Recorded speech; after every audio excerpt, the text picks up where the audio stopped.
সোহাগ ভাই, আপনার হাতে ব্যাগ দেখা যাচ্ছে, ম্যাডাম কি আপনাকে কোনো উপহার দিয়েছেন? আমরা একটু দেখবো আমরা একটু দেখতে চাই। আচ্ছা আচ্ছা, ম্যাডাম আপনাকে কিছু বলেছে কিনা? আমরা শুভেচ্ছা জানাইছি, ধন্যবাদ দিচ্ছি। নিজে এসে আমাদেরকে খাওয়াইছি। আপনি খুশি? আমি খুশি, অনেক অনেক অনেক খুশি। আজকে যে সারাদিন কষ্ট করে আসলেন সেই কষ্ট সার্থক কিনা?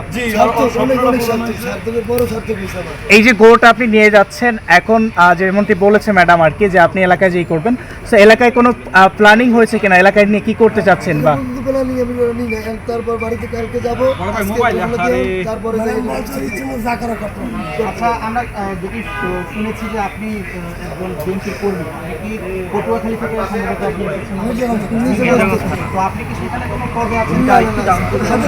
আমি সদস্য, সামান্য সদস্য।